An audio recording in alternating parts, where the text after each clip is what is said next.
Tardes a todos los integrantes de esta sala de Zoom, darles la bienvenida a esta reunión que organiza el Instituto de Derecho Internacional Privado de manera conjunta con el Instituto de Derecho de Niñez y Adolescencia del Colegio de Abogados de Rosario.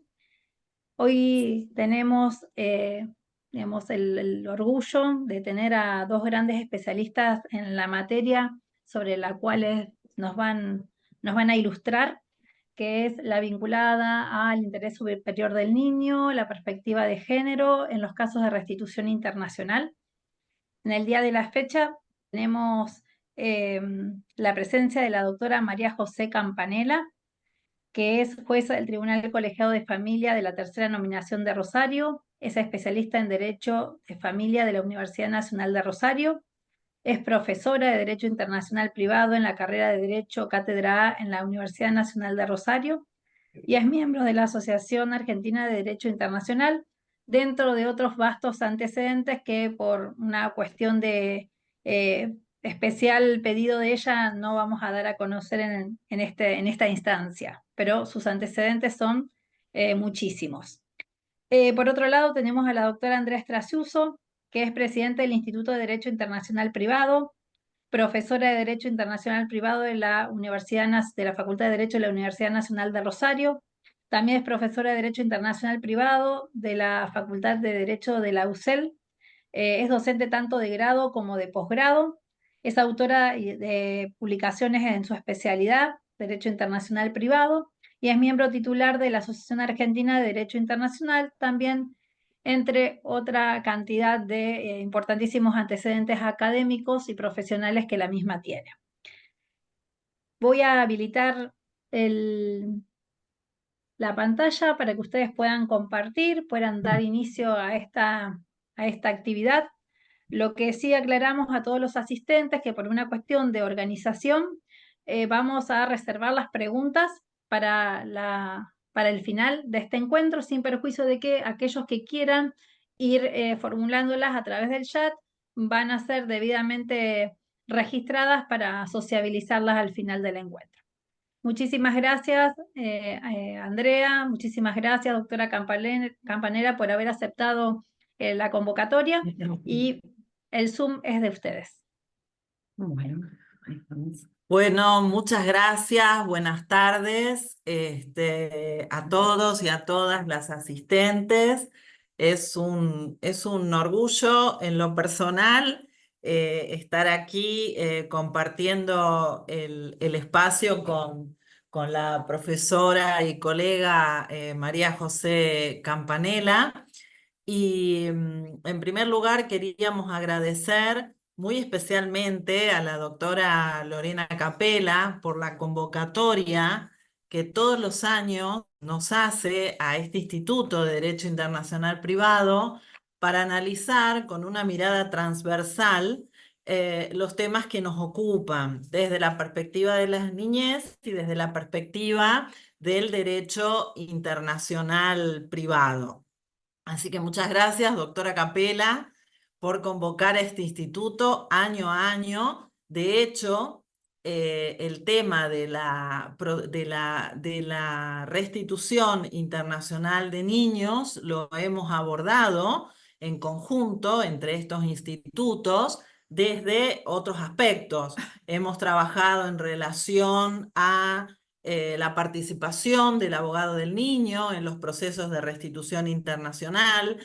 Hemos trabajado en la escucha de los niños con los matices y las particularidades que tienen en los procesos de restitución internacional de niños. Y hoy, bueno, este gran desafío, como dice aquí la pantalla, de integrar la mirada de la niñez, del interés superior del niño, con la perspectiva de género en los procesos de restitución internacional de niños. Y agradecer muy especialmente a la profesora María José Campanella, que desde la mirada del Poder Judicial hoy seguramente va a realizar, seguramente no, va a realizar necesariamente unas reflexiones muy interesantes. Así que bueno, Si nos acompañan en este pequeño recorrido, hemos puesto en esta pantallita para mirar algunos titulares de noticias relativas a procesos de restitución internacional de niños. Como ustedes verán, las noticias son impactantes. Fíjense, hablan de búsquedas de paraderos de una niña y su mamá y la oferta de recompensa a quien pueda dar información. Refieren personas que han decidido sustraerse al accionar del derecho y de la justicia. Se perdió el rastro de una madre cordobesa y sus hijos luego de que la justicia fallara que deben ir a vivir con su padre a Alemania, un fallo que vamos a trabajar dentro de un ratito. Vio a sus hijos 10 días en su vida, pero la justicia le dio la tenencia. Fíjense, todo, en realidad, estas noticias, no les voy a leer todas, pero bueno, pueden ustedes ir dando un recorrido, muestran lo acuciante de este problema, lo grave de este problema y las decisiones que las personas enfrentadas a un proceso de restitución de niños pueden tomar. En primer lugar, hacer una aclaración y invitar también una reflexión, porque esta mirada que vemos desde que reflejan las noticias y que a veces hacen las publicaciones periodísticas, muestran algunos conceptos erróneos pero que probablemente sea el sentir de las personas que atraviesan este tipo de procesos. Hay que aclarar necesariamente que el proceso de restitución internacional de niños no supone arrancar el niño de los brazos de un progenitor o del cuidado de un progenitor para dárselo al otro progenitor. Esto no es lo que implica el proceso de restitución internacional. El proceso de restitución internacional garantiza que todas las cuestiones atinentes a los niños sean tratadas por el juez, en caso que sus progenitores no puedan acordar, sean tratadas por el juez natural, que es el juez de la residencia habitual.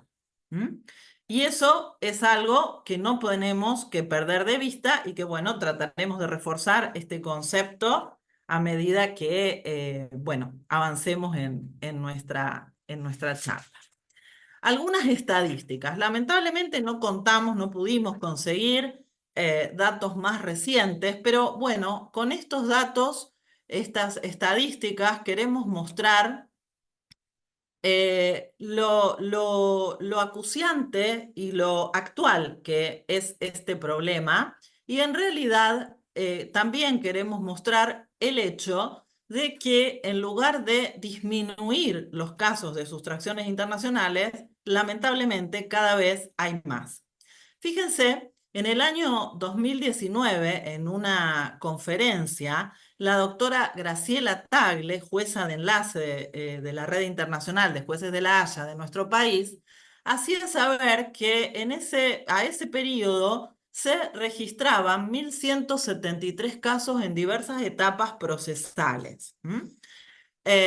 Paralelamente, la Unión Europea en el mismo año informaba que en todo el espacio de la Unión se verificaban aproximadamente unos 1.800 casos por año. Veamos las estadísticas que refiere la Cancillería Argentina por el periodo 1999-2015, donde nos hacían saber que tramitaron 1.943 casos, perdón, de restitución internacional y de niños y de visitas internacionales. Fíjense, casi la misma cantidad que se informaba al año 2019. Otro dato que también queremos remarcar es que en los últimos casos de los últimos años, se verifica la tendencia a que las progenitoras son las que realizan los actos de sustracción. Cuando el tema se instaló a debate o en sus comienzos, cuando este tema se instaló en conocimiento de la comunidad internacional, la situación era al revés. Eran los progenitores los que con mayor frecuencia recurrían a las vías de hecho para, decidir, digamos, unilateralmente el lugar de residencia de sus hijos. Rápidamente y solo para recordar cuáles son las fuentes que se ocupan de este problema, porque la comunidad internacional viene trabajando desde hace mucho tiempo en esta temática con preocupación. Y por eso es que sorprenden que o no tanto, que los casos en lugar de disminuir cada vez sean más. Claro, también somos realistas y conocemos la permeabilidad de las fronteras, el hecho de que las personas cada vez con mayor frecuencia se trasladan a otros países en búsquedas de mejorar sus condiciones de vida y de habitación. Y bueno, en esos desplazamientos también establecen relaciones, eh, nacen hijos y las parejas pueden fracasar o alguno de ellos puede decidir regresar al país de origen y entonces ahí viene el problema si esperamos o acordamos la decisión en torno al centro de vida de los hijos o se decide unilateralmente. Entonces, la comunidad internacional hace tiempo que viene trabajando sobre esta temática y ha elaborado muchas fuentes que se ocupan específicamente del problema. La primera de ellas, que se dio en el tiempo, es la Convención de La Haya del año 1980 sobre los aspectos civiles de la sustracción internacional de niños. Años más tarde, la Convención Interamericana sobre Restitución Internacional de Niños, elaborada a instancias de los trabajos de la Organización de Estados Americanos, que es, a imagen y semejanza de la Convención de La Haya, receptando algunas particularidades de los estados americanos.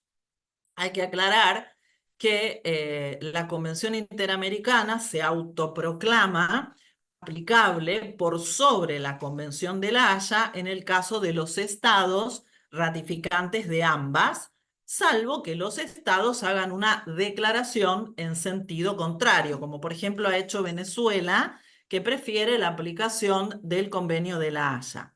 En nuestro país, esta situación ha sido resuelta de manera práctica por nuestro máximo tribunal, que aplica sumadamente a ambos convenios, potenciando, o mejor dicho, repotenciando la protección internacional de los niños.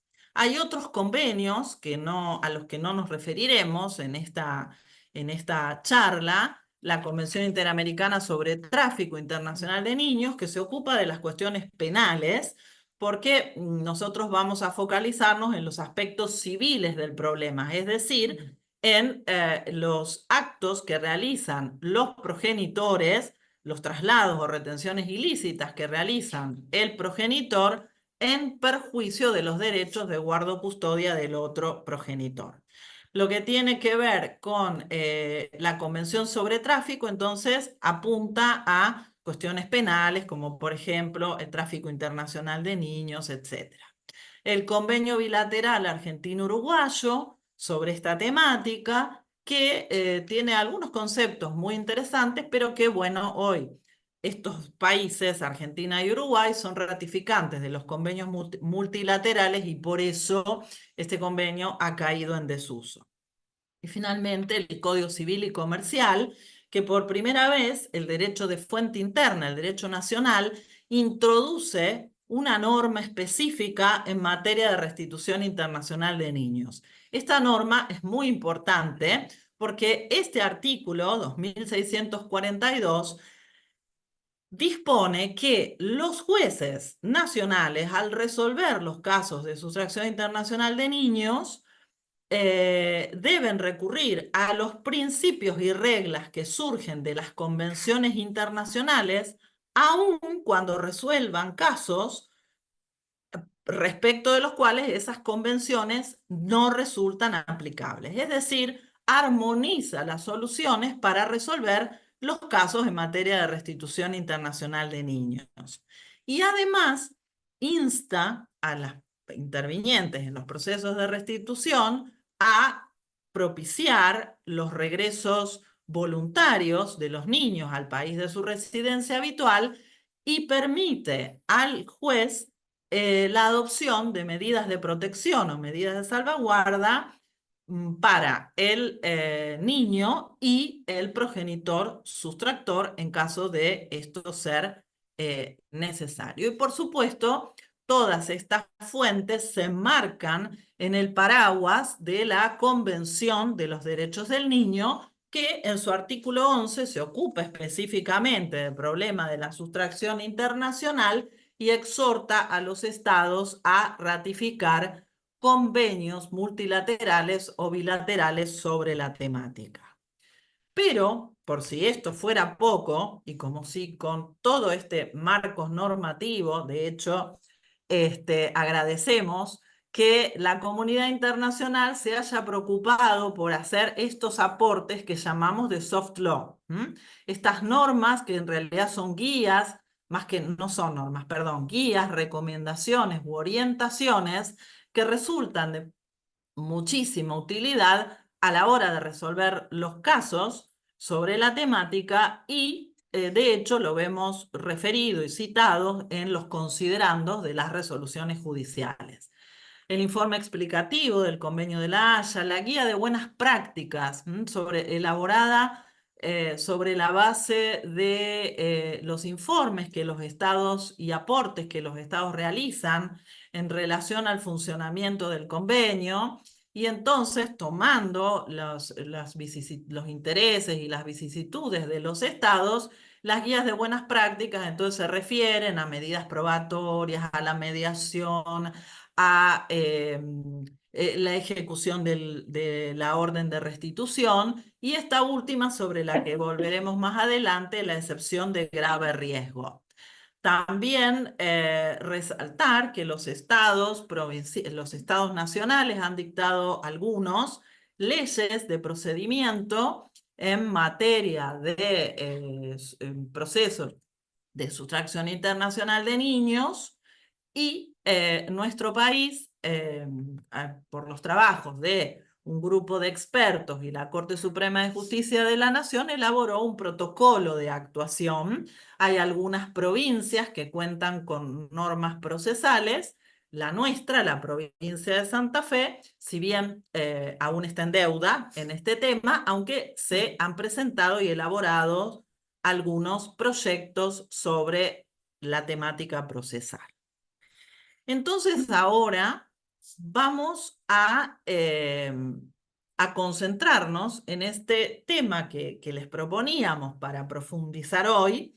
Es decir, ahora lo hemos ido recorriendo desde sus bordes y ahora vamos al núcleo, ¿no? Y entonces, aquí hemos hecho esta afirmación que dice que las vías de hecho son una decisión poco acertada. Es decir, cómo el recurso a las vías de hechos no es la mejor estrategia que puede recurrir el progenitor que quiere garantizar o que quiere proteger o garantizar el interés superior de sus hijos. Y partimos de esta afirmación que considera que la responsabilidad parental es una función que se ejerce en beneficio de los hijos. Entonces, el recurso a las vías de hecho, es decir, a esta acción unilateral del traslado o retención ilícita de los niños, hacemos esta diferencia, el traslado supone que ha sido inconsulto, o sea que el otro progenitor ignoraba que su hijo iba a ser desplazado a un país distinto de la residencia habitual, y la retención supone que el traslado se realizó con conocimiento del progenitor, por ejemplo, un viaje de vacaciones, pero luego no se produce el retorno y ahí se configura la retención. Entonces, decimos, ¿qué ocurre frente a este hecho de la sustracción, a la vía de hecho, a la decisión del progenitor que dice retengo o hago el traslado unilateral? El niño irremediablemente pierde contacto regular y continuo con uno de sus progenitores. Esto es indiscutible. Más allá de que ese progenitor alejado podrá solicitar visitas, intentar el contacto a través de los medios de telemáticos, WhatsApp, videos, lo que fuera, el niño pierde ese contacto. Y su vida gira en torno del progenitor sustractor. Hay investigaciones que dan cuenta de el hecho de que estos niños a veces pueden, por lealtad al progenitor que está ejerciendo el cuidado, o sea, el progenitor sustractor, dejan de interesarse o de preguntar por el progenitor alejado, al que muchas veces también creen que ha fallecido o que no se interesa por su realidad, o simplemente para no ser desleales con este progenitor que ahora está ejerciendo los cuidados en relación a él. Su vida entonces gira en torno a ese progenitor sustractor, tiene que adaptarse a una nueva realidad, una nueva escuela, nuevos amigos, una nueva casa, un nuevo barrio. Y muchas veces esa nueva realidad puede incluso suponer un idioma que no maneja. Y en definitiva, todo esto ocurre porque es alejado del lugar donde él tenía su centro de vida. Lo que significa entonces que ese niño ha sido alejado del juez que tenía la competencia para resolver, que tenía y que tiene, sigue teniendo, no pierde por el hecho de haber ocurrido la sustracción, la competencia para entender en todos los asuntos que le conciernen y hacen a su mejor interés. La custodia, los alimentos, el régimen de comunicación. Bien, bueno, buenas tardes.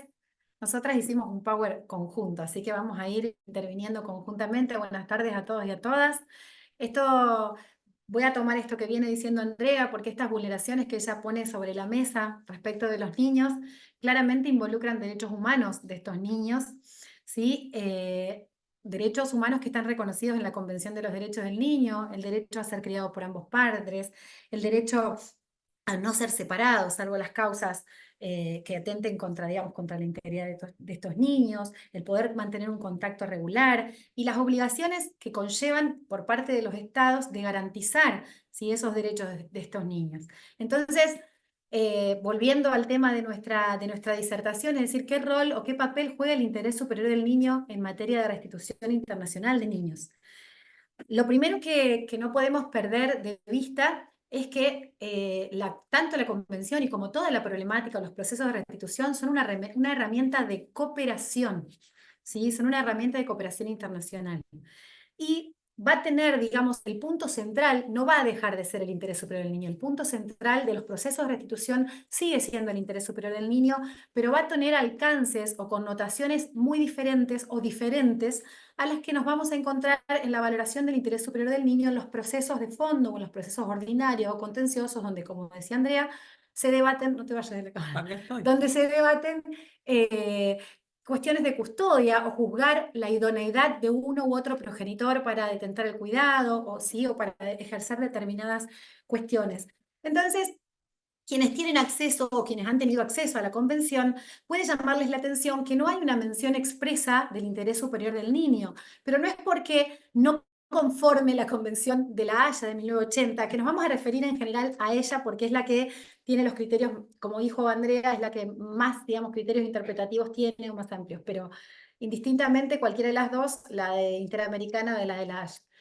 Y entonces, La Convención de la Haya y todas las normas de DIP que conforman la materia de restitución internacional forman parte, sin duda, del corpus iuris del sistema de protección de los derechos del niño, ¿sí? Este interés superior, que no aparece, como les decía, mencionado en la Convención de la Haya, es por una cuestión histórica, porque la Convención de la Haya es de 1980 y la jerarquía constitucional de la Convención de los Derechos del Niño es posterior. Pero sin duda, como para reforzar esta idea o esta obligación de los estados de luchar contra las sustracciones ilícitas o retenciones ilícitas de los niños, en el artículo 11, como lo mencionó antes Andrea, está esta obligación de los estados de luchar contra los traslados o las retenciones ilícitas. Es decir, está involucrada la responsabilidad del Estado en estas cuestiones que tienen que ver. Y bueno, como para no perdernos y seguir esta filmina y este power, el interés superior del niño fue definido por la opinión general número 14 desde esta triple mirada o triple perspectiva que no se deja, digamos, que no se pierde en materia de restitución, pero como vamos a ver, tiene un alcance y un contenido, ¿sí?, específico. El interés superior del niño, esto lo repasamos porque ya quienes manejan el área de familia, el ámbito de familia lo conocen, es un derecho sustantivo, ¿sí? Expresamente está contenido en el artículo 3, que es una consideración primordial en todas las medidas o cuestiones que atañen a los niños, donde tiene una invocación directa y de aplicación inmediata. También es una norma de procedimiento, ¿sí? No se puede analizar, evaluar o determinar el interés superior del niño sin garantizar todos los derechos que conllevan, digamos, esa garantía, como es las garantías procesales que tienen que ver su derecho a ser oído, su derecho a participar, sea por intermedio de sus representantes o con un patrocinio autónomo, motivar la decisión y, por supuesto, la celeridad del proceso. Parte de la responsabilidad internacional en materia de restitución es darle celeridad a esta restitución del niño a su centro de vida o a su residencia habitual, que tiene que ir de la mano de las garantías, es decir, sin dejar de ser rápida la solución de su problemática, hay que garantizar los derechos de este niño. Y por último, como un principio interpretativo fundamental, que nos trae que si una disposición tiene distintas o ambiguas interpretaciones, siempre debe admitirse la interpretación que priorice o que se elija la más satisfactoria del interés superior de los niños. Entonces, llegamos, digamos, a la conclusión, vamos como desentrañando parte de lo que pusimos en el título, que en realidad integra, armonizan y complementan la Convención de los Derechos del Niño, se complementan junto con la Haya. Y acá, esto que les decía, el interés superior del niño en los procesos de restitución, sin olvidar que es una herramienta de cooperación. Los derechos de los niños integran, digamos, los instrumentos de derechos humanos y las normas del DIP parten de una presunción, que es que el mejor interés del niño es no ser trasladado o retenido ilícitamente, es decir, garantizando este derecho a no ser trasladado o retenido ilícitamente. El mejor interés de ese niño en materia de restitución internacional es que inmediatamente sea restablecido en sus derechos en el lugar de su residencia habitual. Porque no nos encontramos solamente al ser sustraído o retenido un niño con un niño desarraigado o alejado de su padre, sino también estamos hablando de un niño que ha sido desarraigado de todos y vulnerado en todos sus derechos.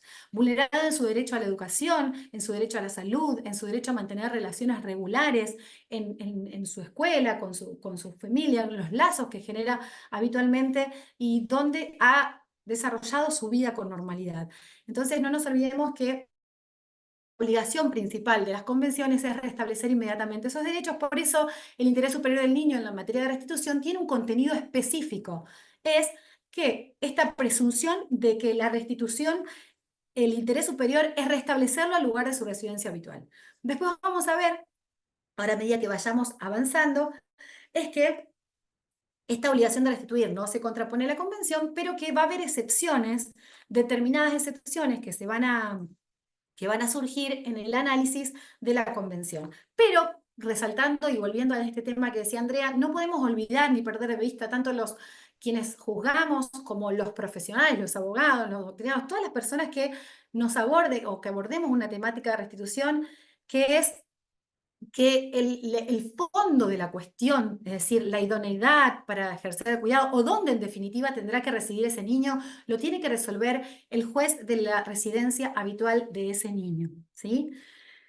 Y entonces volvemos, llegamos a esta cuestión de este contenido del interés superior del niño en general y abstracto contemplado por la Constitución, por la Convención. Después, en cada caso en concreto, se analizará, analizando, digamos, la unicidad y la dignidad de este niño, el caso concreto, cómo tutelar particularmente el interés superior del niño, pero con esta orientación de que la Convención entiende prima facie que la restitución a su centro de vida es lo que mejor satisface el interés de este niño.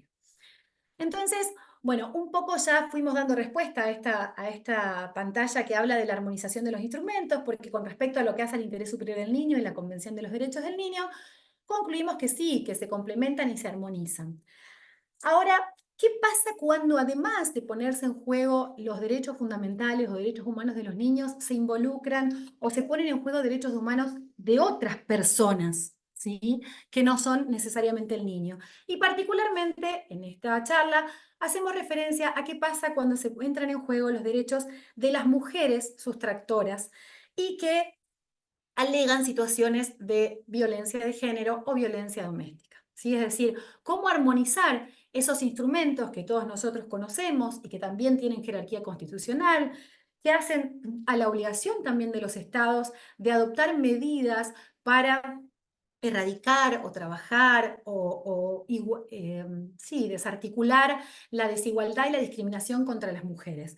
Hablamos de la CEDAW, hablamos de la Convención de Belén do Pará, hablamos de las leyes en el ámbito interno nuestro donde reproducen o donde reglamentan estos derechos constitucionales. Entonces, esto es un tema que también es un desafío importante y la conclusión es que sí, también se pueden armonizar estos instrumentos. Pero cómo armonizarlos y qué herramientas ponemos en juego la vamos a ver ahora en el desarrollo.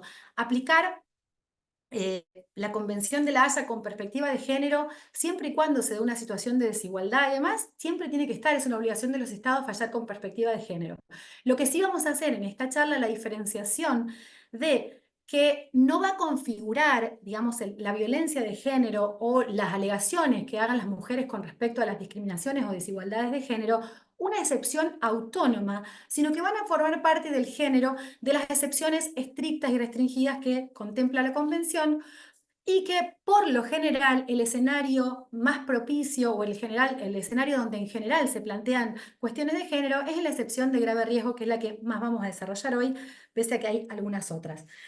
Esta transversalidad, entonces, como para concluir este tema y pasar, esta transversalidad de la perspectiva de género impacta sin duda en la restitución, pero lo que se va a valorar y se va a tener en cuenta va a tener que ver con las excepciones particularmente de la Convención. Todas las otras cuestiones respecto de las medidas a adoptarse o las resoluciones que en definitiva se canalicen, se transiten y cómo garantizar el acceso de esa mujer a la justicia en virtud de su situación de vulnerabilidad, van a ser objeto de tratamiento no en sí en la cuestión de restitución, sino en el estado de residencia con competencia y sin perjuicio de las medidas que podamos saber de protección que sí se van a poder adoptar para proteger en este caso concreto y para asegurar un regreso seguro no solamente del niño, sino de la mujer, porque sabemos que una mujer en situación de vulnerabilidad sin duda va a afectar indirectamente a ese niño. Podemos pasar. Vemos el caso. Vamos a ver un caso, exactamente. ¿Querés contar los hechos?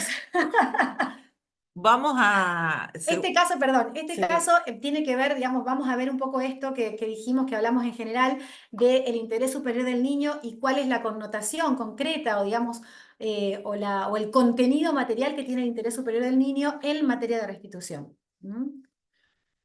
Repasamos los hechos de este caso, que es un caso de la Corte Europea de Derechos Humanos, muy importante. Seguramente muchos de los que están aquí lo conocen. ¿Por qué decimos que este caso es muy importante? Porque en realidad la Corte Europea de Derechos Humanos rectifica algunas cuestiones que había sostenido en relación a la consideración del interés superior del niño en los procesos de restitución internacional y que habían dejado un poco perplejas a la comunidad internacional porque la Corte Europea exigía un análisis de fondo. cuando, conforme venimos comentando a lo largo de estas palabras, esta jornada, en realidad el proceso de restitución internacional de niños exige un análisis en los términos de lo que un proceso de restitución internacional de niños implica y que veda expresamente por mandato convencional el análisis de las cuestiones de fondo. En este caso, la señora X, que pidió específicamente que su nombre no trascienda, por eso la llamamos X, era una señora nacional de Letonia que tiene una relación con un nacional australiano, resultas de la cual nace un hijo. Esto ocurre en Australia y nace el niño, pero como la señora era de estado civil casada, el niño se inscribe como hijo de mamá soltera. El gobierno australiano le brinda un apoyo social a la mamá y además le otorga la nacionalidad como consecuencia de toda esta situación. Al cabo de un tiempo se produce la separación de la pareja y la madre se traslada con el niño a Letonia. Entonces aquí viene el primer problema que tiene que resolver el progenitor, pues él carecía de legitimación activa para reclamar la restitución porque primero necesitaba que se reconozca su paternidad. Esto ocurre, se reconoce la paternidad del señor y entonces pide la restitución de su hijo al Estado de Letonia. En primera instancia, la Cámara de Apelaciones de Letonia hace lugar al pedido del progenitor y ordenan la restitución. La señora X afirma que no va a cumplir, lo declara, lo afirma, lo subraya, no va a aceptar, no va a acatar la orden de restitución y no cumple. Y ella hay que señalar que en su defensa ella había invocado las excepciones habilitadas por el convenio y afirmado, tenía un informe técnico, una pericia que afirmaba que el niño estaba muy apegado a su figura, a ella, y la separación podía tener implicancias traumáticas. Lo cierto es que, frente a la decisión de la señora de no cumplir la sentencia, el progenitor se traslada a Letonia, solicita un régimen de contacto y comunicación con su hijo y casualmente un día se encuentran paseando en un lugar público, el padre toma al hijo de la mano, se trasladan a Estonia y la madre entonces ahora es ella quien reclama la restitución de su hijo a Letonia. Pero así surge que estaba pendiente este pedido de restitución del niño, entonces Estonia le dice a la señora, mire, no ha lugar en su reclamación. Finalmente, el progenitor y el niño se trasladan a Australia, o sea, el país de la residencia habitual, y allí tramita un juicio relativo a la custodia del niño que se la otorgan a él y un régimen de comunicación a favor de la mamá. Entonces ahora nos contás, María José, por favor, las consecuencias. Está bien, acá tenemos este maravilloso relato que hizo Andrea, yo nunca me acuerdo los relatos, ella es especial para eso. Fíjense que lo que veníamos hablando del interés superior del niño, de este contenido específico, que resalta la Corte Europea de Derechos Humanos, que el interés superior del niño es el que debe primar en todas las decisiones, pero está asociado a este principio sustentado en la Convención de la Haya en el restablecimiento del statu quo mediante el dictado de una orden de restitución inmediata al país de su residencia habitual anterior a las vías de hecho, salvo que se configuren las excepciones. Y otra cosa importante que es que el interés superior del niño no puede ser apreciado de manera idéntica en un contencioso, que esto también lo habíamos dicho, sobre el fondo del derecho de custodia en un proceso de restitución internacional. las connotaciones son claramente diferentes. La evaluación concreta de la situación del niño corresponde a las autoridades nacionales competentes que tienen el contacto directo y personal y no a los tribunales supranacionales. También la Corte Europea dice, bueno, llegó todo esto hasta acá, yo no voy a opinar sobre el fondo porque no me compete, pero sí le hacen un tirón de oreja a Letonia, porque le dicen que en realidad le faltó motivación, que más allá de, no se meten en el fondo, pero dice, bueno, más allá de que sí correspondía a la restitución, las decisiones que se adoptan deben estar suficientemente motivadas y no se puede dar argumentos abstractos y estereotipados del interés superior del niño. Tienen que tener la sentencia de restitución y los considerando en las consideraciones, tanto sea para ordenar la restitución como para denegarla, analizando alguna de las excepciones, tiene que estar suficientemente motivado desde uno u otro lugar, desde el interés superior del niño, como la presunción de la convención, o de cómo se invierte el interés, digamos, sopesar esos intereses en juegos y poder decir, bueno, no, en este caso opera esta excepción y fundarlo no de manera abstracta y estereotipada, sino con un análisis concreto de las circunstancias de la causa y desde la unicidad y la dignidad de este niño. Entonces, en función de esto, ahí pasamos a esta cuestión de cuándo entonces el interés superior del niño pasa a ser no restituir, ¿sí? Nosotros, este principio de restituir puede invertirse en tanto y en cuanto se verifiquen acabadamente, concretamente, en forma contundente, algunas de las excepciones que las convenciones contemplan. Nosotros hacemos mención de la Haya, pero también la Convención Interamericana contempla las excepciones, con algún otro matiz, pero las mismas. La primera, vamos a mencionar rápidamente algunas y ponemos ahí resaltada la de grave riesgo, que es sobre la cual nos vamos a focalizar y vamos a ver ejemplos en las sentencias que trajimos, en los fallos que trajimos. Una tiene que ver con una situación que precedente, ¿no?, a la sustracción y que tiene que ver con la falta de ejercicio de los derechos de custodia o haber consentido el traslado. Esto está en el artículo 13. Quien reclama la restitución no solamente tiene que tener un derecho de custodia respecto de ese menor de edad, sea acordado, sea otorgado por una autoridad judicial o sea de pleno derecho, ¿sí?, porque en virtud de las leyes en rigor o que regulan la cuestión de la responsabilidad parental o la custodia, sea otorgado, sino que además al momento de la sustracción o de la retención indebida tiene que haberlo ejercido efectivamente. De lo contrario, no opera la restitución, ¿sí? Se da una de las causales para, incluso de un análisis que hace el juez al recibir la demanda de restitución, la admisibilidad de esa acción en virtud de poder acreditar el ejercicio efectivo de este derecho de custodia atribuido por la ley o convenido o otorgado por una autoridad judicial. Bueno, el grave riesgo de la restitución,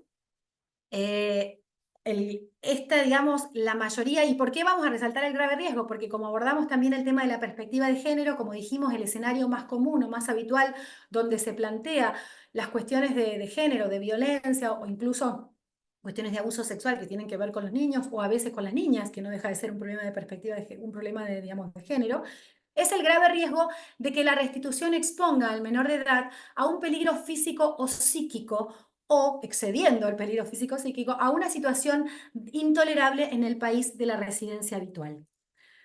La opinión de los niños, la opinión en el sentido de una oposición contundente, fehaciente, fuerte, autónoma, irreductible del menor de edad con un grado de madurez suficiente, que esto, fíjense, todas las aristas o todas las cuestiones que hay que tener en cuenta al momento de evaluar, lo difícil, ¿no?, que es poder determinar esta cuestión, desligado, digamos, una opinión clara de oposición a no volver o a no ser restituido al lugar de su residencia habitual. Esta es otra de las excepciones que contempla la Convención y que obviamente la valoración tiene que ser en el contexto problemático en el que se encuentra el niño y además tiene que estar muy valorado el tema de que ese niño esté desligado de las aspiraciones de los adultos, ¿no? Esa autonomía, esa claridad y ese repudio genuino y no una mera preferencia o una mera negativa que vamos a ver ahora en los casos, como en algunos casos se ha valorado que la opinión no tenía estas características como para poder configurarse la excepción. Otra de las excepciones es el artículo 20, que es cuando se afecta, digamos, esta decisión de restituir afecta el orden público muy vinculado a los derechos humanos y las libertades fundamentales. Si las otras excepciones son restrictivas y taxativas, esta es mucho más restrictiva. De hecho, salvo algunas excepciones que se hayan dado muy contadas, creo que 2, hoy pudimos memorizar 2, no se da como una excepción autónoma o únicamente en esta, sino que se analiza en función de las otras también. Otra de las excepciones es el arraigo sumado, digamos, es decir, el plazo que el pedido de restitución surja con posterioridad al año de la sustracción o al año desde que se tome conocimiento, ¿sí?, de dónde está, porque muchas veces no se conoce dónde está sustraído o el estado de refugio del niño, sumado a que se acredite, además del tiempo, del transcurso del tiempo, que ese niño se haya arraigado a su nuevo medio, ámbito o centro de, o lugar de convivencia, ¿sí?, con el resto. Y bueno, volviendo al grave riesgo, ¿sí? El grave riesgo de que la restitución exponga al menor a un peligro psíquico, estas herramientas de soft law que hablamos, que estuvimos comentando, tienen lo que serían las guías de buenas prácticas. Hay un desarrollo respecto del grave riesgo, donde también se contemplan situaciones también de género o de violencia de género. Como dijimos, el escenario donde se van a plantear estas cuestiones en vulneraciones hacia la mujer no van a configurar una excepción directa o nueva, sino que van a ser interpretadas, digamos, dentro de esta excepción por lo general. Y lo que podemos ver acá, que estas pautas son dadas por la Guía de Buenas Prácticas del 2000, que se elaboraron en el 2019, que estas cuestiones, el daño necesariamente no tiene que ser víctima directa o principal el niño, es decir, este riesgo grave, fíjense la terminología de la convención, de lo restrictiva que son, que ya la gravedad de los términos que se utiliza, un grave riesgo de que la restitución exponga al niño un peligro físico o psíquico o que lo ponga de cualquier otra manera en una situación intolerable en el país de su residencia habitual. Sumado a que esta prueba tiene que ser fehaciente, contundente, no pueden ser meras alegaciones o cuestiones abstractas, sino que tiene que basarse, y eso va a ser parte, digamos, del procedimiento, que es lo que a nosotros nos está faltando, digamos, concretamente, porque si bien la convención regula muy general, y tenemos herramientas de soft law que regulan el procedimiento, eso va a ser parte de la prueba, ¿sí?, de la prueba contundente, clara y fehaciente de que existe un grave riesgo. E incluso puede existir un grave riesgo o una situación de que le pueda, digamos, causar un daño esa restitución a ese niño, pero también, si querés pasemos a la otra filmina, que esto también es una apreciación importante que aparece en las guías de las buenas prácticas y que siempre se tienen que tener en cuenta, que es este análisis prospectivo de la excepción. ¿Qué queremos decir con esto? Que tenemos que ponderar, o que en el análisis de estas pruebas o de las cuestiones fácticas, rigurosamente tenemos que ponderar si esta reinstalación a la situación anterior lo va a colocar en peligro, y analizando no solamente el peligro, sino un grado de perturbación que exceda lo normal o lo que, no normal, pero digamos, lo que ya de por sí le provoca a un niño el estar desarraigado o alejado de su centro de vida o de sus padres o de su familia.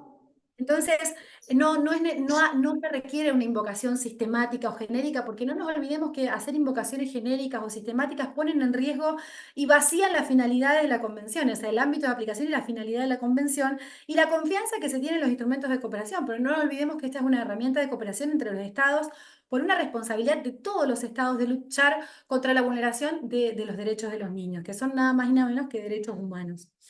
Entonces, este análisis prospectivo no se tiene que limitar a las circunstancias anteriores o vigentes al momento, sino hacer una visión de futuro de cómo esa situación se va a tornar intolerable para ese niño. Obviamente la opinión también va a contar, la interdisciplina es fundamental para la autoridad que está resolviendo, ¿sí?, el poder, y todo en breves lapsos, no nos olvidemos de los tiempos y la celeridad. Y también es muy importante contar en este análisis que se hace del grave riesgo cuáles son los medios de protección adecuados o cuáles son las herramientas de protección, tanto para el niño como para la mujer, en caso de que la vulneración de los derechos de la mujer afecte indirectamente al niño o directamente. ¿Con qué herramientas se cuenta en el estado de residencia para poder paliar o para poder garantizarle un regreso seguro pese a esta situación de riesgo? Eso también es importante, digamos. No se puede rechazar una restitución si en el estado de residencia habitual se le garantizan los derechos a esa mujer y a ese niño derecho de acceso a la justicia, servicios sociales, vivienda, bueno, todas las medidas que vamos a ver más adelante que hay que trabajar en conjunto, no solamente en las comunicaciones directas con el juez del estado de residencia y el estado de refugio, sino también a través de las autoridades centrales, que en Argentina es el Ministerio de Relaciones Exteriores, sino también a través de la red de jueces y todas las, digamos, los operadores o los actores que participan, digamos, en esta problemática de la restitución internacional. No sé, vos si querés agregar algo más, pero ahora, André, vamos a analizar en virtud de todas estas cuestiones y estas excepciones, casos concretos como para ver cómo aplicamos o cómo se pondera concretamente en estas excepciones. Perfecto.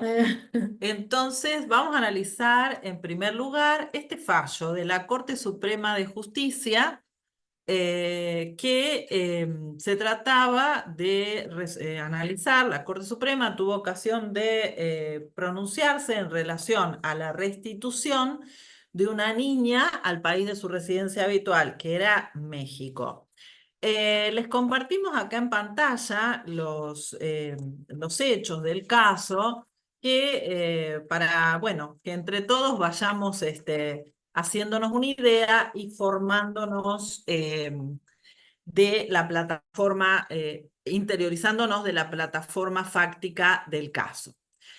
Se trata de una pareja compuesta por un hombre, un señor de nacionalidad mexicana y una mujer argentina que se conocieron en México, comenzaron a convivir, al cabo de un tiempo, en el año 2016 se casan y 2 años después nace una niña, en el año 2018. Desde el embarazo y el nacimiento de la niña, la pareja comenzó a manifestar una conflictiva, estalló una situación de crisis y esto confluyó en que a fines del año 2019 la señora formulara en México una denuncia por violencia de género e intrafamiliar contra el progenitor, de resulta de la cual el Estado mexicano adoptó una serie de medidas de protección a favor de la señora. Concretamente, la señora invocaba una situación de violencia que había ocurrido mientras ella bañaba a la niña. El progenitor ingresó en el baño, se puso a gritar, golpeó un vidrio, un espejo, se cortó, tuvo que intervenir un vecino para hacerle un torniquete, al señor lo hospitalizaron, le dieron medicación para para que se tranquilizara y bueno, la cosa continuó, ¿no? Entonces la señora hace la denuncia, el Estado mexicano adopta medidas de protección en su resguardo. Al poquito tiempo, esto fue diciembre de 2019, en el mes de febrero del año siguiente, o sea, del 2020, la señora, la niña y la abuela materna, que estaba de visita casualmente en México, deciden viajar a la República Argentina. Aparentemente la abuela tenía que someterse a una intervención quirúrgica, entonces se vienen todos para aquí. Pero el progenitor consintió este viaje y aquí también ocurre una situación. La noche previa al viaje ocurren discusiones, gritos y situaciones de violencia, de resultas de la cual la señora contacta a las autoridades argentinas, consulares argentinas en su localidad, y la autoridad consular argentina le provee un lugar, asistencia, para que la señora, la niña y la abuela pernocten esa noche. Pero también hay que decir que al día siguiente esta familia vuelve al hogar, digamos, con el señor violento, a armar sus valijas y su equipaje como si nada hubiera ocurrido. Y de hecho, el señor no entra en interacción, digamos, con la familia mientras se produce el armado del equipaje.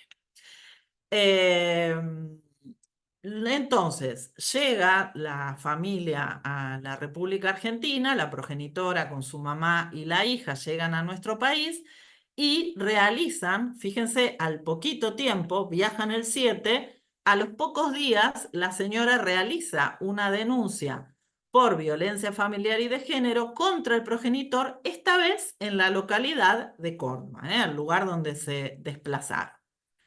También al poco tiempo viene el progenitor a nuestro país y se aloja en la casa materna, o sea, con la abuela materna, la señora, la mamá y la niña. Y como no logran reconciliar sus posiciones y acordar en relación a la niña, el señor se regresa a México y inicia el pedido de restitución internacional de su hija. Eso ocurre en abril, el pedido llega a las autoridades argentinas y ni bien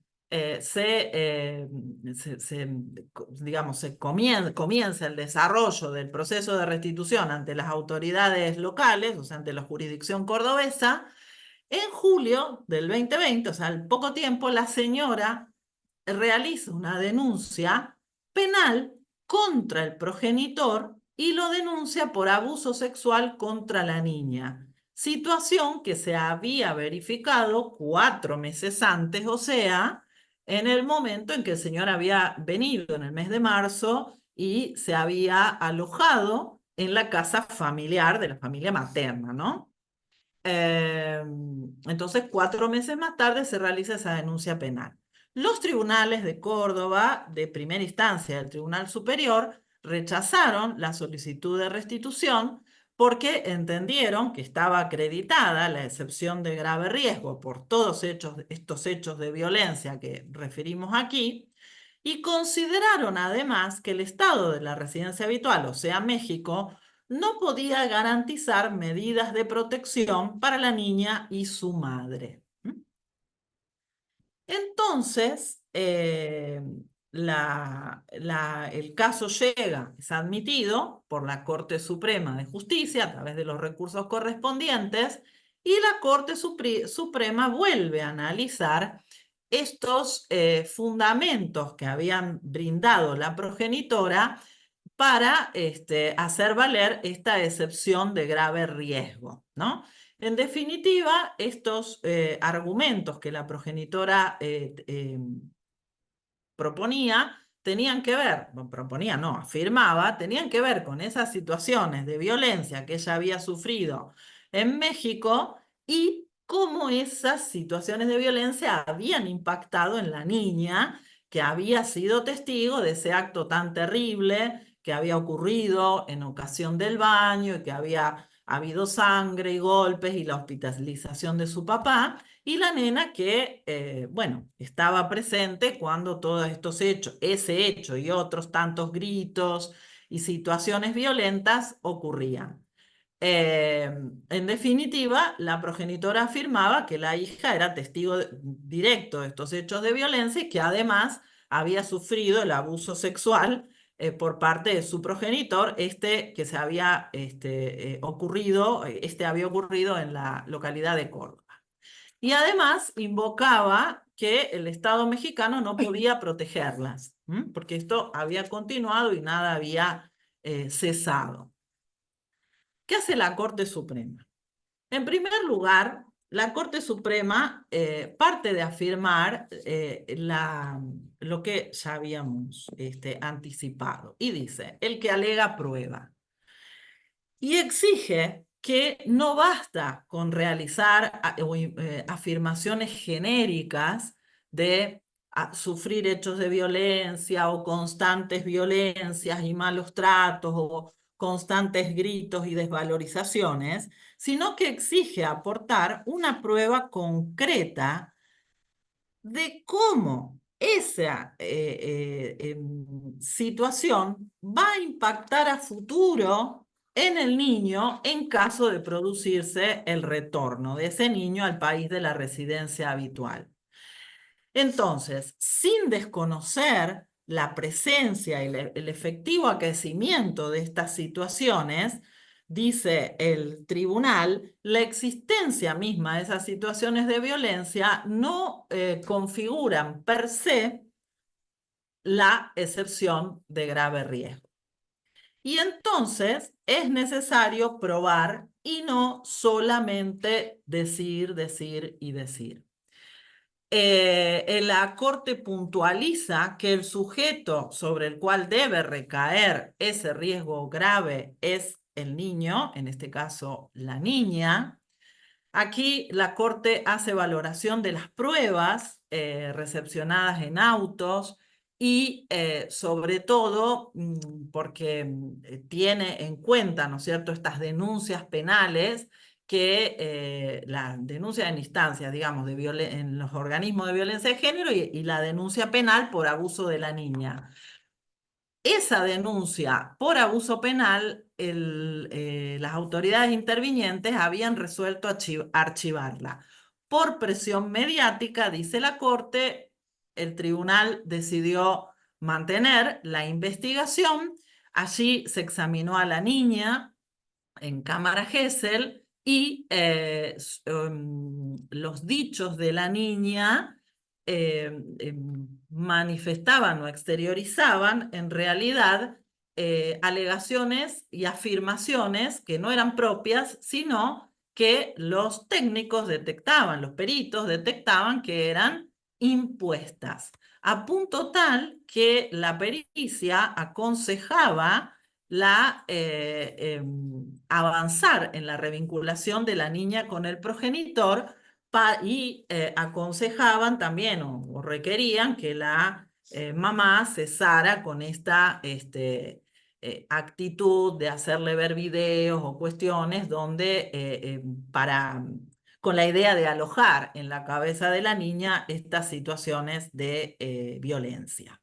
Entonces, estos informes hacen ver que no surgen indicadores negativos en la relación de la niña con el progenitor y, es más, se pone en marcha el proceso de revinculación, también por los pedidos de régimen de comunicación del PADE, visita internacional, instados por el padre, y estos arrojan resultados positivos. Entonces, la Corte Suprema de Justicia termina dando vuelta los decisorios de la jurisdicción cordobesa y ordenando la restitución internacional de esta niña al país de su residencia habitual, habiendo, además de valorado todas estas cuestiones, también valoró el hecho de que el estado de la residencia habitual sí podía ofrecer esa protección que la señora argumentaba en sentido opuesto, ¿verdad? Y esto tiene que ver porque, claro, la justicia mexicana no pudo continuar trabajando en esa causa y en esa denuncia que ella había realizado en la jurisdicción extranjera porque ella se vino a nuestro país. Sin embargo, ordenó la realización de una pericia en la persona del progenitor y esta pericia arrojó que el señor no tenía una personalidad negativa. Es decir, el tribunal mexicano quiso avanzar en la problemática de ese núcleo familiar, quería realizar intervenciones con todos los miembros del grupo familiar, pero solo pudo hacerlo con el progenitor porque el resto de la familia se había trasladado a la República Argentina. Entonces, nuestro máximo tribunal entendió que el país mexicano podía garantizar suficientemente la protección, no solo a nivel institucional, no solo a nivel normativo, contaba con adhesión a los convenios y normativas propias del área, sino también a nivel institucional. Y ordenando medidas de protección y de retorno seguro que tienen que ver con esto, hacer saber a la autoridad extranjera del inicio de las actuaciones civiles y penales en esta jurisdicción, el compromiso del progenitor de no instar causas penales en contra de la señora. Y aquí hago un paréntesis porque hay que resaltar que en muchos países la sustracción internacional de niños es un delito del Código Penal, es un delito. Recuerden que nosotros dijimos que íbamos a focalizarnos en los aspectos civiles de la sustracción. Entonces acá la Corte también quería garantizar este compromiso, asegurar una vivienda para la señora y la niña, asegurar la custodia temporal de la niña en favor de la progenitora, mientras el juez de la residencia habitual resolvía esta cuestión en definitiva. Garantizar entonces también el traslado y una asignación de sustento para la señora mientras esto se resolvía en la justicia extranjera. Este es uno de los casos que queríamos compartir. Ahora vamos a hablar de otro que ha suscitado la atención de los medios de comunicación Exacto. Bueno, recientemente. este caso también es local y resuelto, llegó al Tribunal Superior de Justicia de Córdoba, también a la Corte Suprema, pero digamos, no llegó, digamos, al desarrollo, sino que la confirmación estuvo confirmada en todas las instancias y tiene una resolución, digamos, en el mismo sentido que este caso mexicano, en el sentido que es un caso que tal vez lo han escuchado porque es muy reciente y ha resonado mucho en los medios. De hecho, sigue resonando y creo que lo he visto por ahí. Después ya le vamos a dar, si quiere, la palabra, pero agradecerle al doctor Mastrangelo, que es quien nos proporcionó este fallo, tanto el de primera instancia como el de la Corte, el Superior Tribunal de Justicia de Córdoba.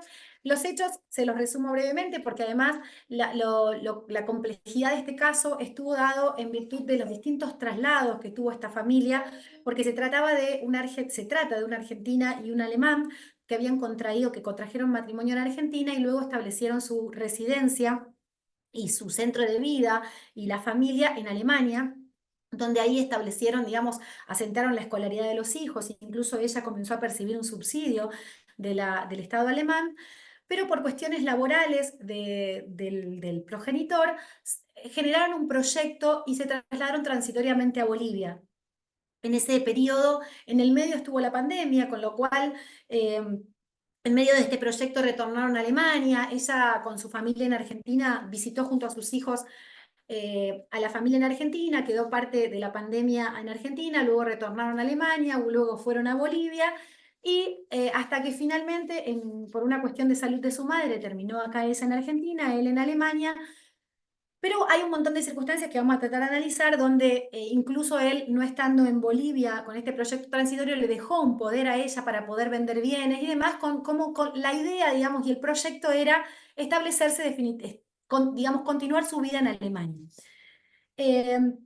La cuestión es que, además, la complejidad de este caso es que la hija, son dos hijos, la hija más grande estaba reconocida, había un reconocimiento complaciente de parte del progenitor, con conocimiento obviamente de la progenitora, y donde además se discutían todas estas cuestiones. Lo resonante de este caso es que en verdad la defensa o la mayor defensa de esta mujer, de esta mamá sustractora, es que se vulneran o se vulneraron en todas las resoluciones o en todas las instancias el interés superior de los niños y los derechos de la mujer. Si uno lee la resolución, no vamos a hacer una defensa de una u otra postura, pero es una resolución sumamente fundada, con un análisis profundo de las circunstancias del caso y donde sí se advierte una perspectiva de género. Tal vez no es la solución que satisface a esta mujer o a alguna de las partes, pero lo que me interesa, digamos, lo que quiero resaltar para no alargar demasiado estas cuestiones, es que una de las valoraciones que hizo la jueza de primera instancia y que halagó y que resaltó el Superior Tribunal de Justicia de Córdoba es que las alegaciones de la progenitora no habían sido probadas en forma fehaciente y que de las pruebas colectadas o de las cuestiones analizadas y las documentales no se advertía, más allá de la conflictiva y las cuestiones de fondo o de la vulnerabilidad que podía generar a lo mejor el retorno de esta mujer a Alemania con sus hijos, no se había comprobado de manera acabada la incidencia de esas situaciones alegadas por la progenitora en la vida de los niños. ¿Sí? Es decir, y esta tensión de la pareja, digamos, no, había sido alegada con hechos poco claros y precisos, y ahí podemos ver, bueno, esto que les estoy diciendo está acá transcripto se posicionó en primera instancia de acuerdo al marco interpretativo de la Corte Suprema para indagar acerca de las alegaciones vertidas por la señora T y concluir que la incidencia en la vida de los niños de las situaciones de violencia genéricamente mencionadas no habían sido probados a efecto de incidir en la resolución. Para ello tuvo en cuenta, esto es la ponderación que hizo, digamos, la jueza de primera instancia y el superior tribunal, la inexistencia de denuncias previo al inicio de las actuaciones, el contenido de las presentaciones, que no se habían dictado medidas de protección, no se habían encontrado indicios de violencia que surgieran de la documental o de las conversaciones entre las partes, y que esta atención de la pareja señalada por los testigos no tenía, digamos, esto que decía, se valoró la falta de precisión de los hechos claros y concretos de violencia. Sí deja en clara, digamos, este fallo deja en claro que esto no para nada significa descartar la configuración o juzgar situaciones o actitudes reprochables, pero que hagan tal vez a la idoneidad de estos progenitores para ejercer el cuidado o determinadas cuestiones que tienen que valorarse y resolverse en el estado de la residencia habitual, que tienen que ver con la custodia, el divorcio, los alimentos, el régimen comunicacional, la vivienda. O todas las situaciones o alegaciones que tienen que ver, concretamente lo que valoró el Tribunal Superior es que las alegaciones a las que aludía y que esta mujer, que tenían que ver con la discriminación y la subordinación, reflejaban un nivel de generalidad en su expresión que no habían podido identificarse claramente o cabalmente su incidencia en la resolución de esta causa. Y también en este caso se adoptaron por parte, digamos, fíjense, a ver, pasemos, ahí está. Que no obstante lo expuesto desde la ineludible perspectiva de género insoslayable en cada instancia transitada en este proceso, no pueden resultar indiferentes los evidentes desafíos que implicará el retorno a Alemania de esta señora y sus hijos en un escenario de desconocimiento del idioma, escasez de redes familiares, a sabiendas del tiempo transcurrido, y que merece una especial atención institucional. Y que incluso, además de las medidas que ya se habían garantizado la vivienda y determinadas cuestiones, como complemento se le proveyó la vivienda y se le atribuyó provisoriamente la custodia de sus hijos. Es muy triste en realidad el desenlace de esta historia, porque en el marco de la ejecución, todo esto que contempló el Superior Tribunal de Justicia no pudo efectivizarse porque esta mamá resistió la ejecución de la medida. Se escondió, bueno, el pueblo de Nono se alzó, digamos, en favor de ella, y en la actualidad esta mujer está con prisión domiciliaria acá en Córdoba. La hija más grande está al cuidado, en la guarda de un abuelo, y el hijo menor está en Alemania con el padre. La recomposición familiar, que en definitiva es el fin último de la convención y que se busca proteger, está en este caso absolutamente descartada, sí, descartada, absolutamente descartada. Un último caso, que no tiene que ver, que es de derecho comparado, pero que sí tiene una mirada donde se hizo un reconocimiento claro de la cuestión de esta vulnerabilidad, o se hizo un análisis transversal de las vulnerabilidades. Se trataba de un caso de un húngaro y una italiana. Esto se dio en la Corte de Canadá, de Justicia de Ontario, en el año 2002. Se trataba de un matrimonio, estaban casados, húngaro y una italiana, pero la particularidad era que era de origen romaní. Tenían una hija y ella había trasladado a su hija a Canadá con una finalidad de refugio, y había solicitado el asilo en Canadá.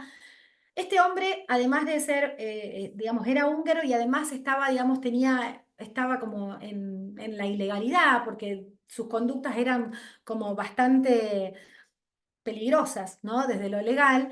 Y la Corte en este caso decidió no restituir al menor de 5 años a Hungría, pero con la claridad de haber considerado dudosa, digamos, la configuración de la excepción de grave riesgo, pero sí hizo un análisis de género, no solamente de género, sino transversal desde la vulnerabilidad, porque esta mujer tenía una doble condición de vulnerabilidad. Por un lado, la condición de maltrato y desprecio que había recibido por parte de su esposo, sino además también la situación de discriminación y de persecución que sufría el pueblo romaní, con lo cual el Estado húngaro de ninguna manera podía garantizarle condiciones de seguridad en el retorno.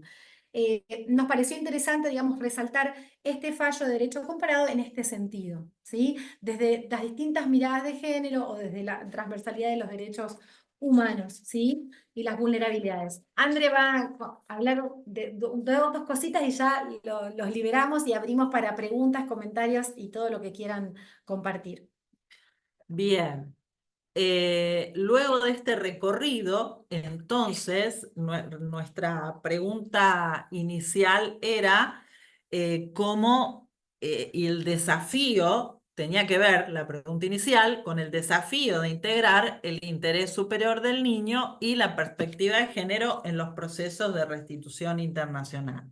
Entonces, a fin de que esto pueda ser realizado y efectivizado, pensamos que el estado de refugio, es decir, ese estado que hoy ha recibido ese niño víctima de la sustracción internacional, víctima del accionar de hecho del progenitor sustractor, ¿cómo puede, cómo debe garantizar entonces ese interés superior? Entonces, es fundamental que el defensor del niño vele por los intereses de su defendido en toda preferencia a las posturas antagónicas de sus progenitores. Es conveniente, yo me atrevo a afirmar que es necesario que existan jueces especializados en la temática de restitución internacional de niños, que asuman este compromiso fuerte de dirigir el proceso. Hoy estamos recurrentes con la provincia de Córdoba, la vecina y querida provincia de Córdoba. Aquí, además del doctor Mastrangelo, hay otras personas que vienen de la provincia de Córdoba.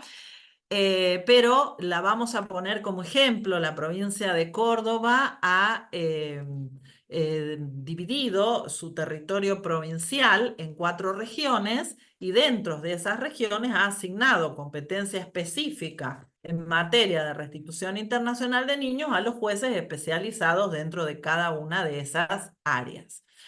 Es importante también, y esto es importante y necesario, digo yo, la formación, espero que vos también, vos pensás lo mismo, Sí. la formación en la temática específica de todos aquellos que vayan a intervenir en el proceso de restitución internacional de niños, en los abogados que llevan el caso, los peritos que deben afrontar la realización de una pericia en caso de que se opongan la excepción de grave riesgo u otras. Esto es importante porque la pericia debe estar enfocada a los extremos que requieren ser acreditados en un proceso de restitución. Por ejemplo, cuando se invocaban estas situaciones de violencia y el grave riesgo que podía implicar el retorno de ese niño al país de su residencia habitual, y no focalizarse en cuestiones sobre este progenitor resulta más apto o más idóneo para ocuparse del niño, la casa en la que reside en este país, no sé, es más amplia o permite el desarrollo al aire libre versus el cuartito en el que vivía en el país extranjero. Esos no son aspectos que deban ser analizados en un proceso de restitución. Los peritos, los defensores, el equipo interdisciplinario, y aquí no lo hemos puesto en la filmina, pero sí debo resaltar también los mediadores.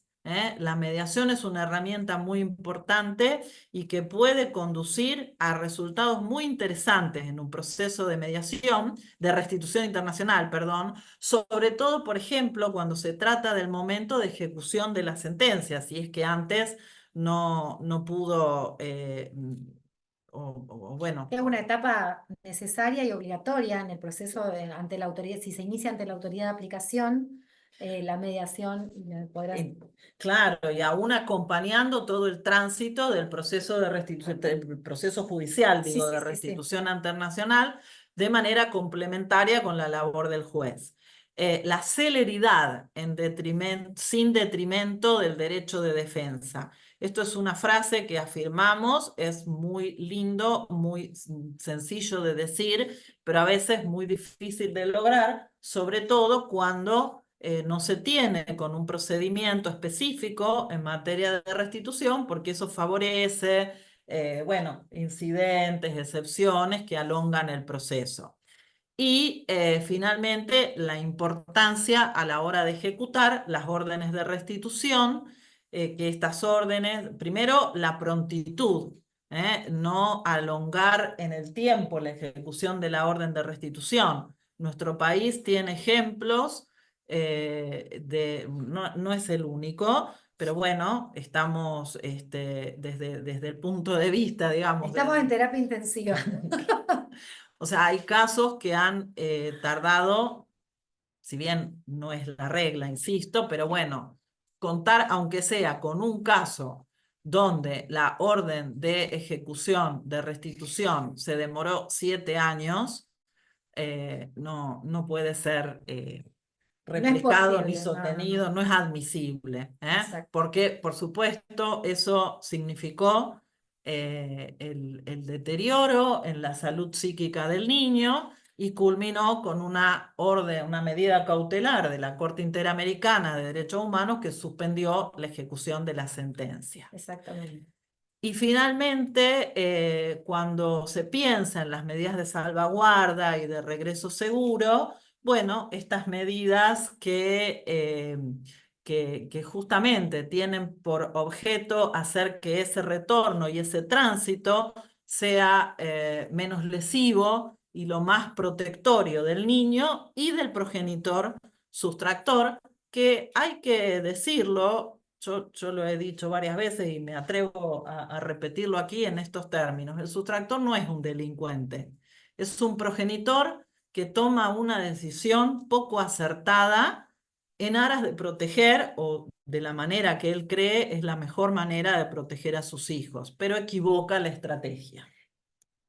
Exactamente, porque, digamos, de esa manera estaríamos convalidando las vías de hecho y en realidad nosotros, no solamente desde el derecho, sino también desde la mirada internacionalista y respetuosa de la confianza en los estados y en la cooperación, lo que debemos fortalecer son estas herramientas de cooperación y que las personas que se someten, que acceden a la justicia puedan tener confianza no solamente en el estado de refugio, sino que tengan confianza que en el estado de residencia habitual y la autoridad extranjera va a tutelar suficientemente sus derechos y allí van a tener acceso a los recursos para poder resolverse las situaciones de fondo. Es decir, esto es fundamental, porque si no vaciamos todo el contenido y la finalidad de las convenciones sobre restitución internacional y en definitiva de la temática.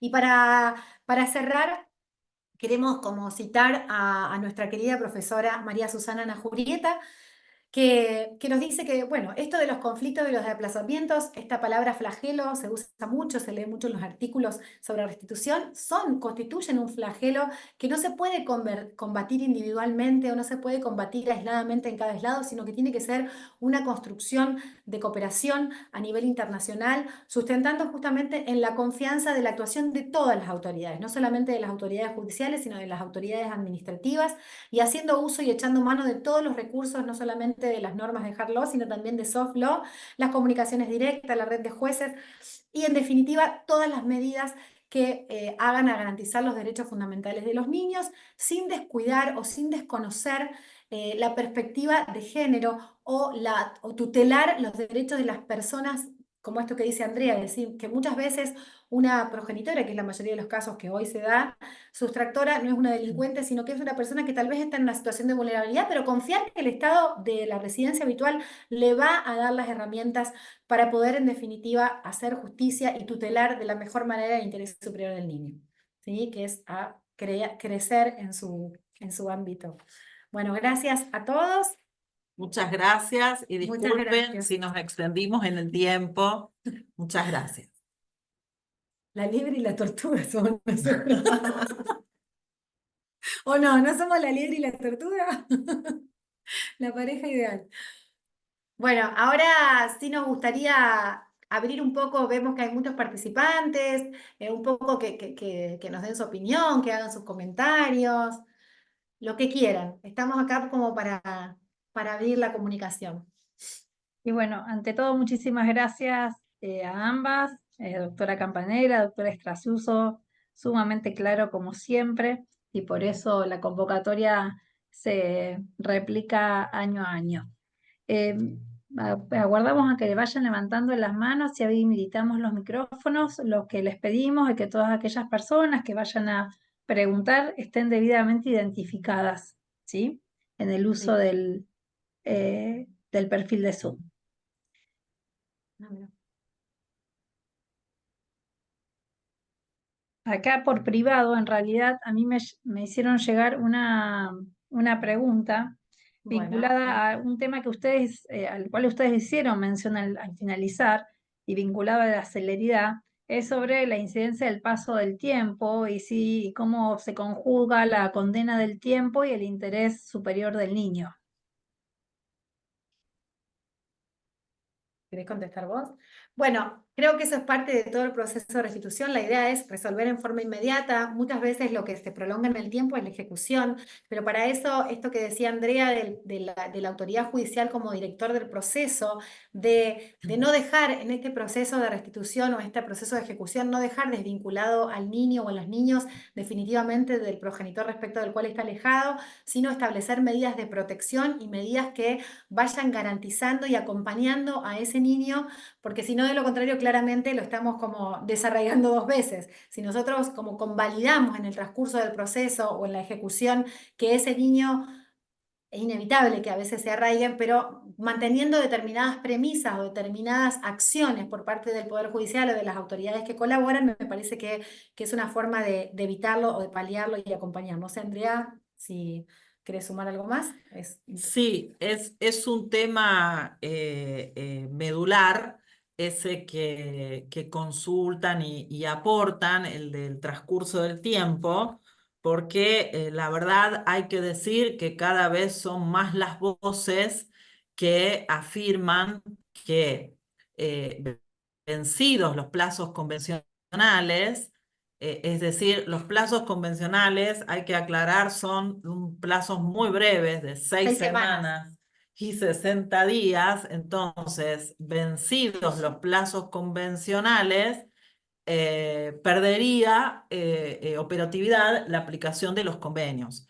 Hay voces muy autorizadas que sostienen eso, pero claro, pensar de ese modo implica Dejaríamos que con el peso de los hechos cumplidos se claro. desvirtúen toda la finalidad de la ley. O sea, tenemos que combatir justamente esa cuestión, ¿no? Por eso la especialidad, por eso la formación y el compromiso ineludible, por supuesto, con el interés superior de los niños al transitar estos procesos desde el rol que nos toque transitar, desde magistrado, abogado del sustractor, abogado del progenitor alejado, abogado de los niños.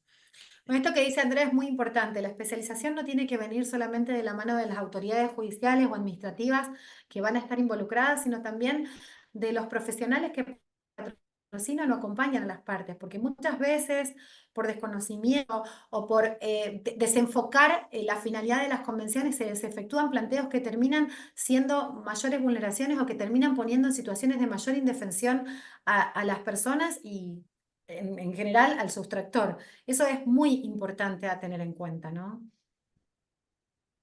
Bien, muchísimas gracias por la respuesta. La doctora Cecilia Rapp consulta si en el caso de México que citaron ustedes, Argentina no tenía que realizar a la mujer pericias como lo pretendía México. Efectuaron distintas periciales en relación a la niña, a la señora, y la verdad es que no me queda la duda, pero estimo que en relación al señor también.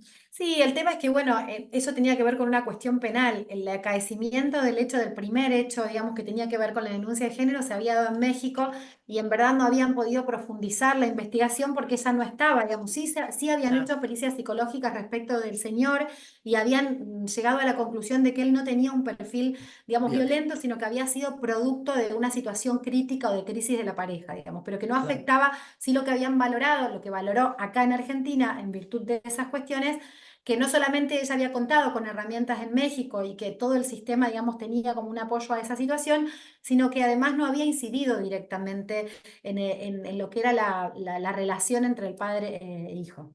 No sé. Claro, porque además muchas veces, y lo digo con mucho respeto, porque la verdad es que digamos, no quiero que se entienda que estoy afirmando que una persona que hace una denuncia por violencia está armando un caso. Pero a veces en este tipo de procesos, justamente la denuncia como violencia se emplea como una estrategia para favorecer la salida de ese país de la residencia habitual. Por eso en el caso de México nosotros marcamos los datos temporales, es decir, se hace la denuncia, vencido el plazo de protección que México había otorgado, 60 días en el plazo de protección a raíz de la denuncia efectuada por la mujer. Enseguida se produce el traslado a la Argentina y aquí reitera la denuncia por un hecho que había sido ocurrido, por hechos que habían acontecido en un estado a cuántas millas. Exacto. Por Con eso el- es tan importante, por eso es tan importante cómo introducir o cómo hacer las alegaciones respecto de las cuestiones de violencia de género o abusos. La prueba es sumamente importante cómo ponderar, no solamente cómo ponderar, sino cómo introducirlas, ¿no? En el proceso, en el procedimiento, porque es algo muy breve de restitución. Y por eso la importancia también de tener una regulación de lo que son las normas procedimentales, que están delineadas en la convención, pero no están reglamentadas, que es lo que necesitamos nosotros, pero bueno, sin perjuicio de eso, las guías de buenas prácticas y el protocolo Claro. y demás nos dan la pauta a nosotros las autoridades judiciales de que el procedimiento es el más breve y a partir de ahí también articular las herramientas para no perder de vista la celeridad, pero sin dejar de garantizar el derecho de defensa de todas las partes. Y la Y la verdad, participación del niño.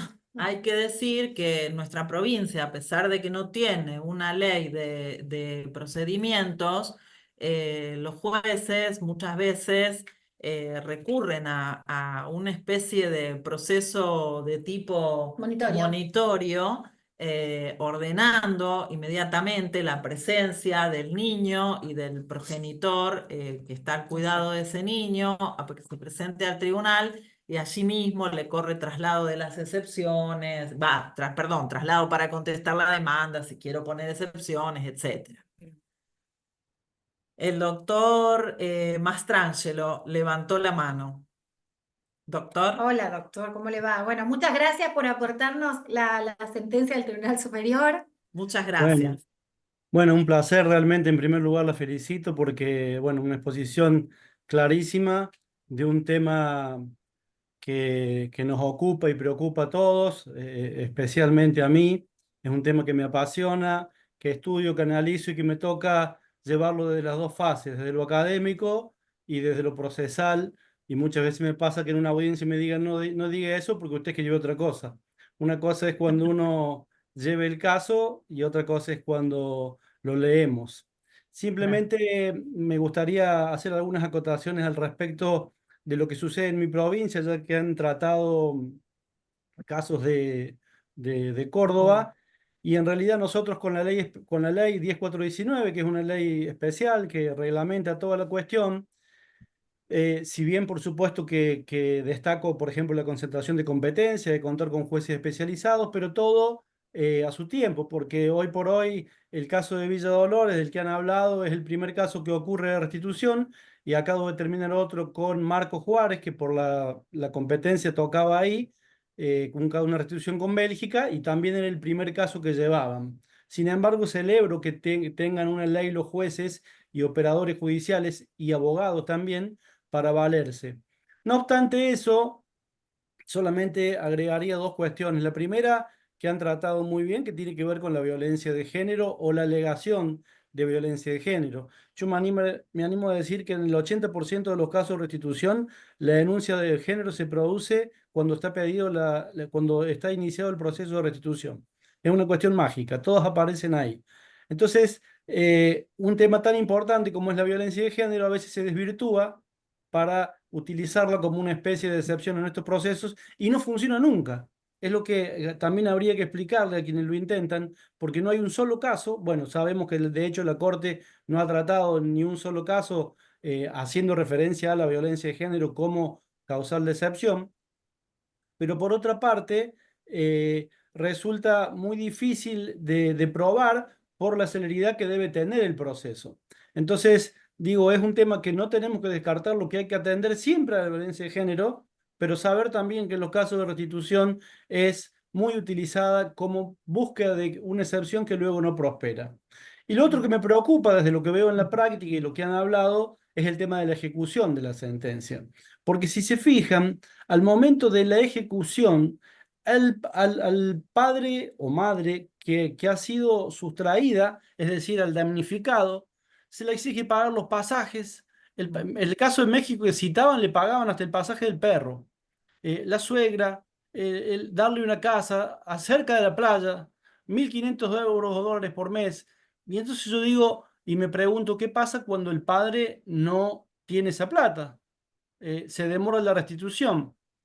Y esta demora del estadio de los menores en el lugar que no corresponde, porque la doctora Andrea dice muy claramente, la madre que efectúa esta acción no es una delincuente, pero yo le agrego, pero se puede transformar rápidamente en una delincuente, porque no se pueden usar las vías de hecho.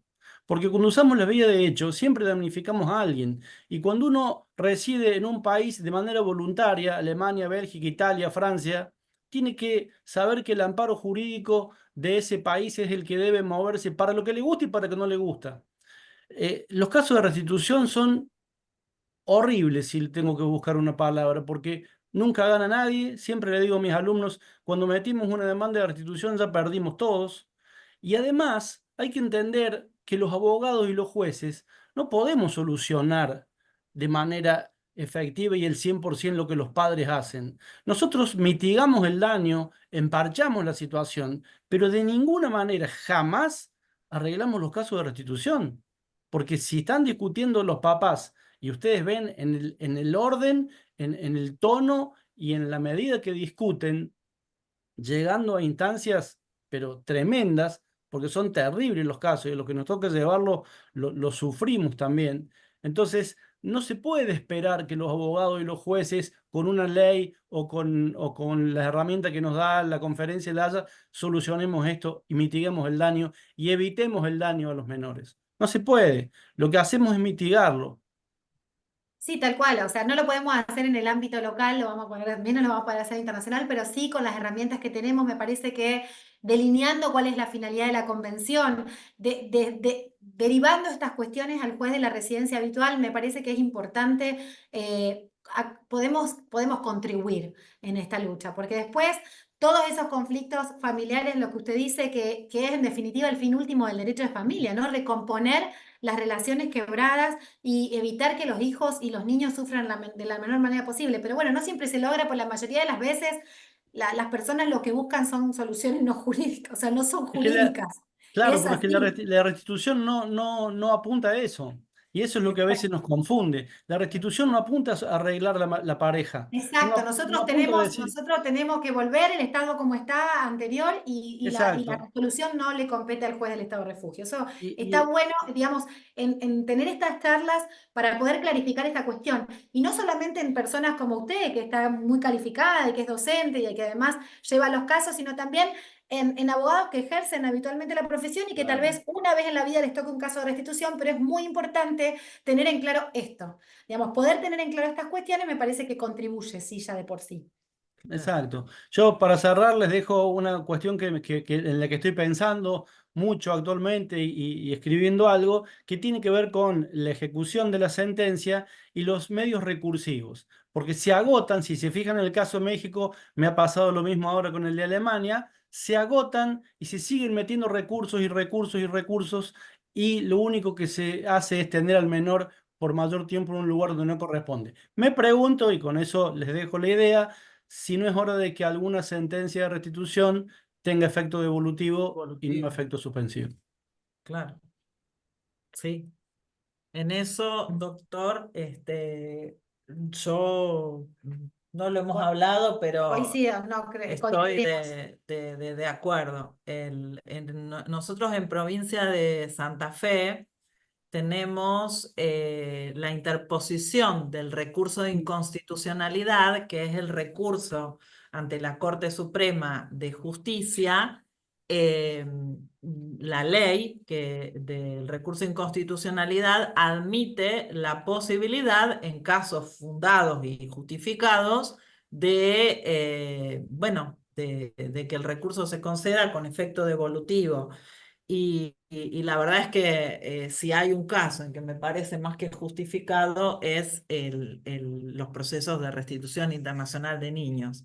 De hecho, en una ocasión lo hemos Sí, también el planteado. tema, también el tema de tener una instancia de apelación y a lo mejor nada más y que sea realmente recurso, bueno, también es un tema Claro, para debatir. Ese es otro motivo de otra charla. Si quiere, después la claro, Sí, armamos.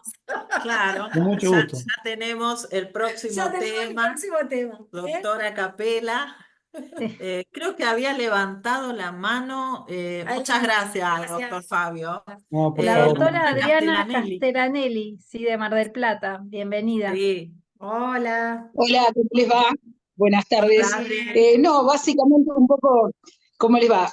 Primero, felicitarlas nuevamente personalmente, porque la verdad que siempre, además que es un gusto escucharlas, fueron sumamente claras, pero un poco lo que el doctor Fabio desde Córdoba comentaba era un poco lo mismo que era mi inquietud, el tema de este tipo de procesos que no puedan ser suspensivos, sino que se necesita de la urgencia y de que realmente sean efectivos en cuanto a lo que consideramos que tiene que ser restitución, ¿no? Cuando la restitución se comprende. Y les quería preguntar, sin con esto ponerlas ustedes en ningún compromiso, pero sí han, con la mirada un poco también de la charla de hoy que ustedes comentaban, si han tenido hasta ahora alguna sentencia en donde desde la restitución se haya privilegiado el tema de la cuestión de género, porque si bien veo que en provincia de Buenos Aires tenemos algo de jurisprudencia y ya se están activando protocolos para darle pautas y herramientas a los jueces respecto a cómo realizar sentencias con mirada de género, hasta ahora no he visto nada en particular con referencia al tema género de manera explícita. Es que Sí, bueno, el tema del interés superior y que inclusive, perdón, me estoy no, está extendiendo. bien, pero bueno, es que el tema es complejo porque tiene una doble complejidad. Primero por esto que decíamos, que en realidad no configura una excepción autónoma, sino que es parte, digamos, de una especie del género que a lo mejor puede ser grave riesgo, que es el escenario donde generalmente se plantea esa excepción.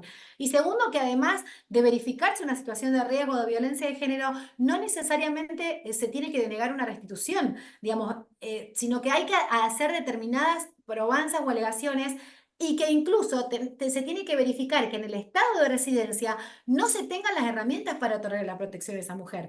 Porque en realidad si esa mujer tiene acceso a la justicia, tiene asistencia, tiene todas las cuestiones para paliar esa situación de desigualdad, en definitiva la obligación de los estados en materia de género es esa, es decir, igualar o tomar acciones positivas para restablecer los derechos vulnerados de esa mujer. Entonces, si eso está garantizado en el estado de la residencia habitual, no tiene por qué, digamos, ordenarse la restitución, porque nosotros sabemos que el interés superior del niño en ponderaciones de derechos siempre tiene que priorizarse, y el interés superior del niño de la restitución es restituir ese niño a su centro de vida, o sea, se lo desarraigó totalmente.